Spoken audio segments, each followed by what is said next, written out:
Ven Espíritu Santo, inflama nuestros corazones en las ansias redentoras del corazón de Cristo, para que ofrezcamos de veras nuestras personas y obras en unión con Él por la redención del mundo. Señor mío y Dios mío Jesucristo, por el corazón inmaculado de María me consagro a tu corazón y me ofrezco contigo al Padre en tu santo sacrificio del altar, con mi oración y mi trabajo, sufrimientos y alegrías de hoy, en reparación de nuestros pecados y para que venga a nosotros tu reino. Te pido en especial por el Papa y sus intenciones, por nuestro obispo y sus intenciones, por nuestro párroco y sus intenciones. Oh Señora mía, oh Madre mía, yo me ofrezco del todo a ti.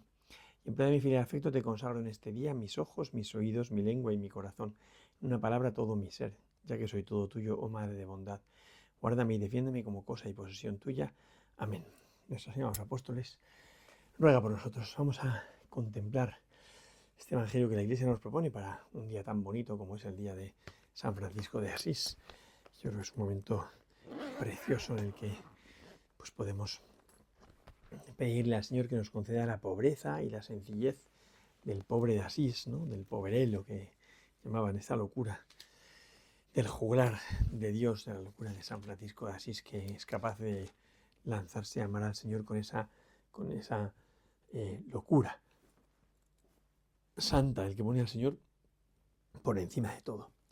Y a la vez ese amor a la dama pobreza que le lleva a despojarse de todo delante de su padre, en aquel momento brutal ante el obispo de Gubbio, cuando él dice que ya no es hijo de Pedro Bernardone, sino que es del Señor.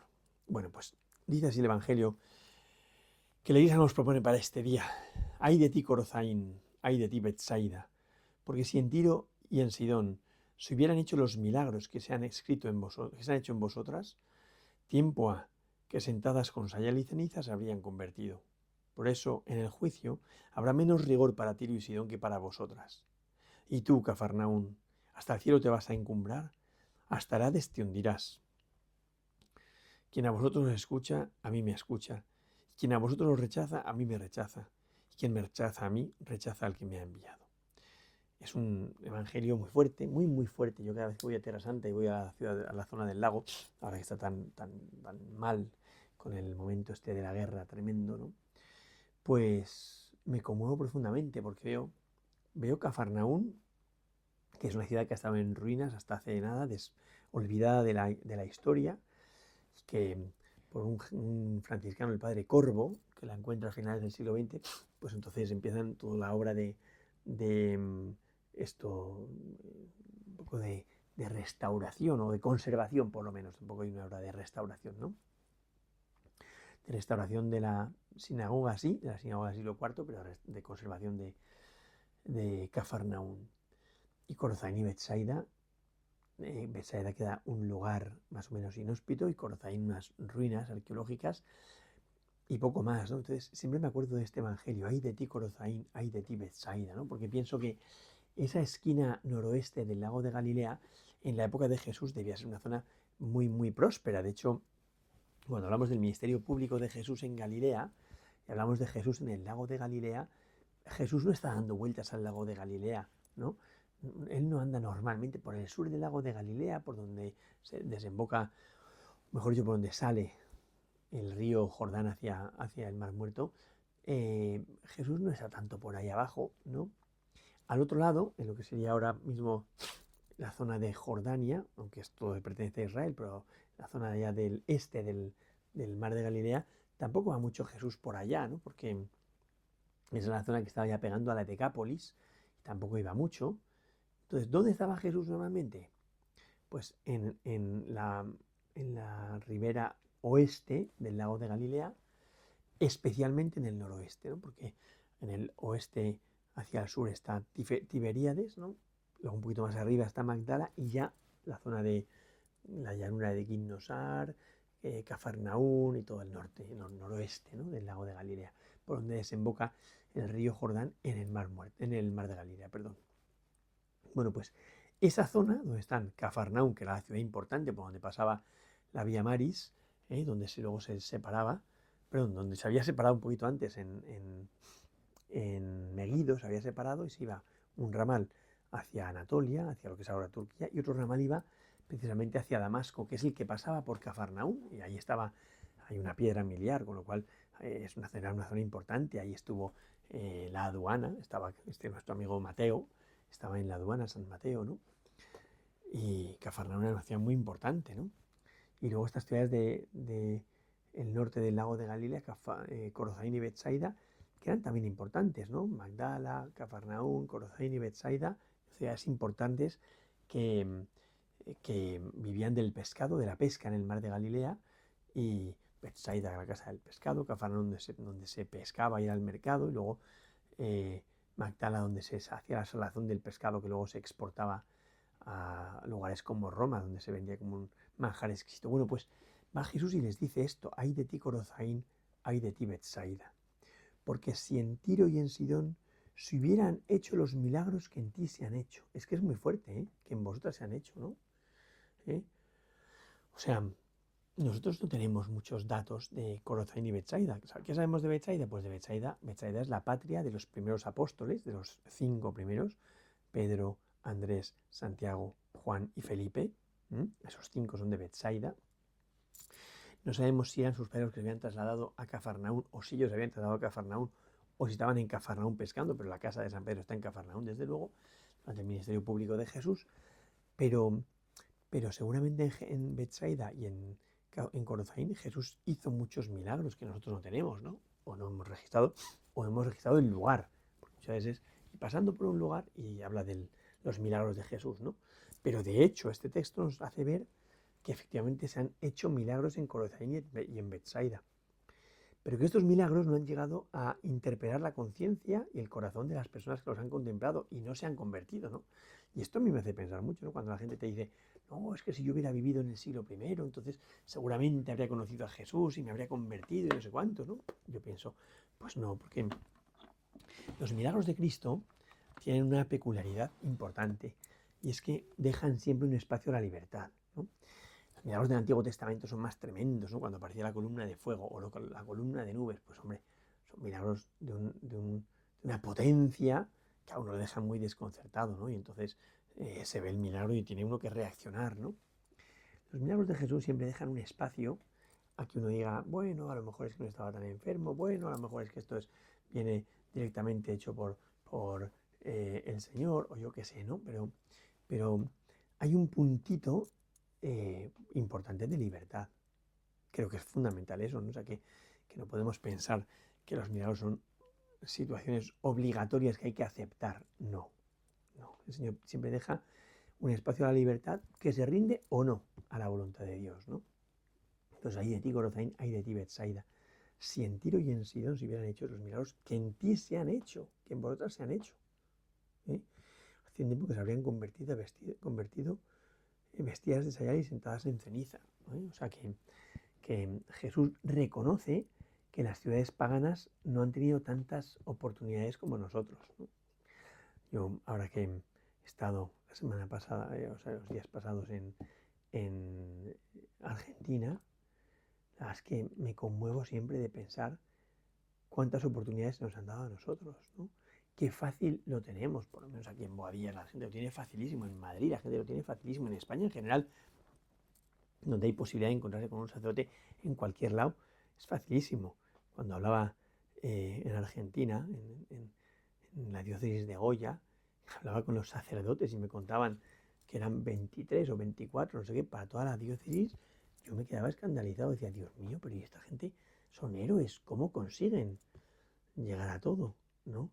Y me quedaba muy conmovido, ¿no? Por eso ay de ti Corozaín, ay de ti Betsaida, yo me lo aplico a mí, ay de ti Javier, ¿eh?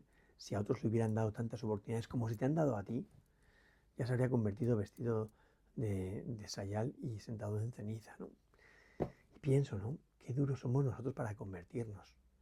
¿Qué más tiene que hacer el Señor para que rompamos esa dureza de nuestro corazón y nos abramos al Señor? Porque mira lo que dice Jesús, ponte a ti, hay de ti no sé quién, hay de ti no sé cuántos, que es que de verdad que en nosotros Dios ha hecho muchos milagros, Dios ha hecho maravillas y no podemos seguir como en esa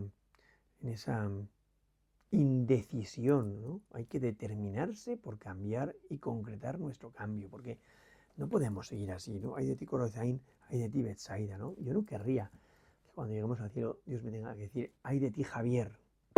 si se hubieran hecho tantos milagros en otros, ¿no? Porque, bueno, pues es verdad que yo tengo muchas oportunidades, que Dios ha apostado mucho por mí, yo lo reconozco, o sea, yo me siento un afortunado que Dios no ha parado de bendecirme, entonces pienso pues que esto implica una respuesta por nuestra parte, ¿no? O sea, que no podemos eh, seguir así, o sea, que es necesario dar un paso al frente y decidir cambiar, decidir convertirnos. Yo creo que eso es fundamental, ¿no? O sea, que de verdad salgamos de nuestra comodidad, de nuestra modorra, o sea, no sé, yo veo que los santos no lo han tenido más fácil que nosotros. Es más, muchas veces pienso que lo han tenido más difícil. Y sin embargo han dado pasos hacia la conversión, ¿no? Y a apostarlo todo por Jesús. Entonces, creo que nosotros también tenemos que tomarnos en serio. O sea, que este evangelio de hoy es una llamada de atención a decir, oye, vive de veras. O sea, que es que Dios sí se ha tomado en serio tu vida. Que es que Dios sí que ha optado por hacer todo lo posible para que te conviertas. Entonces, ¿qué haces que no te conviertes? ¿A qué estás jugando? ¿Por qué sigues mareando la perdiz? ¿Eh? A mí, desde luego, el haber ido pues a las montañas de Chile, a evangelizar por ahí por Villarrica, a la montaña de Ecuador, en Punín también, ahora Argentina. O sea, me hace pensar que yo soy un afortunado y que no puede ser. O sea, me hace pensar cuánto más hace falta que haga Dios para que te conviertas, Javier, ¿no? Y me conmueve seriamente, ¿eh? Por eso me parece que hay que dar un paso al frente y decir, ya hasta aquí hemos llegado, tenemos que dar un paso serio de conversión. Hay de ti Corozaín, hay de ti Betsaida. Si se hubieran hecho los milagros que en ti se han hecho. O sea, Jesús dice los milagros, o sea, Jesús reconoce la grandeza de los milagros que ha hecho. ¿eh? Y se escandaliza, se extraña. Esto le pasa como cuando en Nazaret fue a su patria y se escandalizaba de su falta de fe y no pudo hacer allí ningún milagro. Aquí dice, echó los milagros y no os convertís, ¿no? Y sigue, sigue. Dice, y tú, Cafarnaún, hasta el cielo te vas a encumbrar. Ahí utiliza a Isaías, ¿no? Un poco denunciando la fanfarronería del pueblo de Israel y aquí en este caso la fanfarronería de Cafarnaún. Tú, Cafarnaún, piensas escalar el cielo, ¿no? Con esa prepotencia de la ciudad importante, ¿eh? que era paso obligado de los que querían comerciar hacia el norte, hacia ¿cómo se llama? Hacia la Beca y hacia Damasco, ¿no? Era como, tu Cafarnaún, ¿no? Por aquí tienen que pasar todos y tú le sacas el dinero con la aduana y tal, ¿no?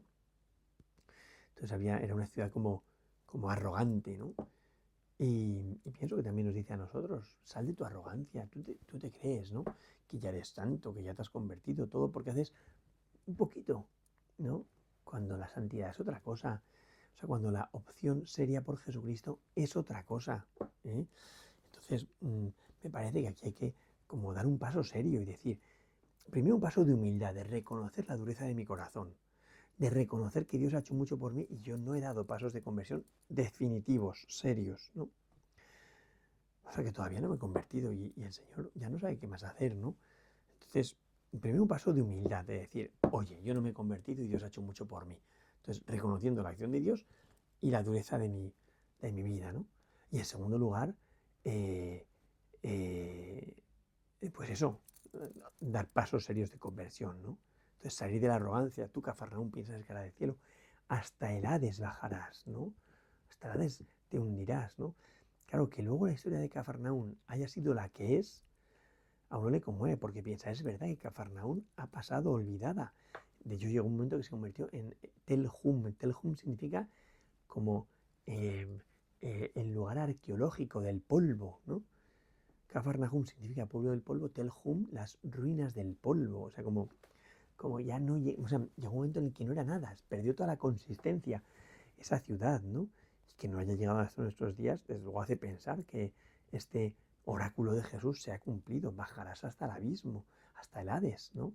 Y ha desaparecido Cafarnaún. Y si no llega a ser por los descubrimientos del Padre Corvo y los empeños del Padre Corvo, que luego pidió que se enterrase ahí, está en el lugar de la iglesia que vio Egeria, del príncipe de los apóstoles, ¿no? Bueno, pues no quedó nada. Si no llega a ser por el Padre Corvo, no queda nada de Cafarnaún, ¿no? Y ahí se visita pues como uno de los lugares importantes, la llevan la ciudad de Jesús, the Town of Jesus. Tiene una puerta, un cartel en la puerta, a la entrada de las ruinas de la ciudad, ¿no? Y tiene esa sinagoga tan preciosa. Entonces, no sé, me hace pensar que efectivamente a veces nuestra arrogancia hace que tengamos por un lado una fachada de importantes y por otro lado una inconsistencia grande de nuestra vida, ¿no? Y que hace falta pues que en serio nos tomemos el camino de la conversión y que digamos, oye, voy a salir de esta estupidez que tengo para que de verdad pueda, no sé, dar pasos de conversión y caminar hacia una vida de entrega seria a Jesús, ¿no? Y termina Jesús con este versículo, ¿no? Que dice esto de quien a vosotros os escucha, a mí me escucha, y quien a vosotros os rechaza, a mí me rechaza. Y quien me rechaza, a mí rechaza que me ha enviado, ¿no? Que es tan bonito porque es en pleno discurso de la misión esta identificación que Jesús hace con sus discípulos. O sea, que es importante, que vamos de la mano de Jesús, que Jesús va con nosotros, que Jesús se identifica con su misionero. Esto es tan bonito. O sea, porque muchas veces tenemos como la conciencia o la convicción de que la misión la hacemos nosotros solos y nos da como un punto como de tristeza, ¿no? Como si Dios se hubiese olvidado de nosotros.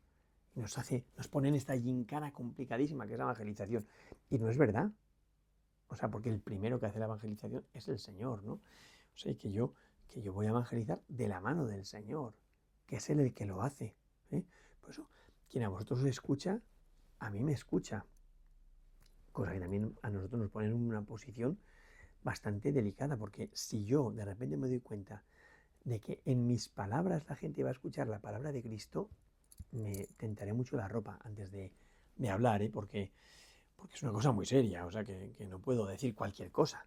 O sea, que voy a hablar pues con temor y temblor, reconociendo pues que soy indigno, de que en mi palabra se trasluzca la palabra de Jesús, ¿no? Quien a vosotros escucha, a mí me escucha. Y quien a vosotros rechaza, a mí me rechaza. Y quien me rechaza a mí, rechaza al que me envió. Claro, esto ya sí que es gordo, gordo, gordo, ¿no? Porque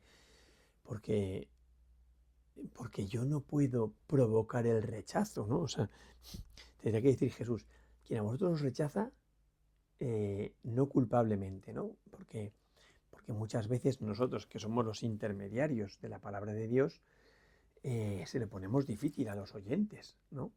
Por eso dice, quien a vosotros rechaza, a mí me rechaza, y quien me rechaza, rechaza a que me envió. Entonces, yo debo ayudar para ser cauce y transmisor de la palabra de Dios y no obstáculo de esa palabra de Dios. O sea, que en mí puedan reconocer la palabra de Jesucristo, ¿no? Porque, pues sí, porque se lo he puesto fácil. Es que yo creo que a veces no lo ponemos fácil, ¿eh? A veces es difícil escucharnos a nosotros porque nos empeñamos en, no sé, en que la gente tenga que hacer como el gran acto de fe mirándome a mí, ¿no? O sea, que muchas veces no cuidamos ese ser los intermediarios de la palabra de Dios. Y que esto es un tema, yo creo, pues muy grave, ¿no? O sea, quien a vosotros rechaza, a mí me rechaza. Pero debo hacer porque no rechacen la palabra de Dios.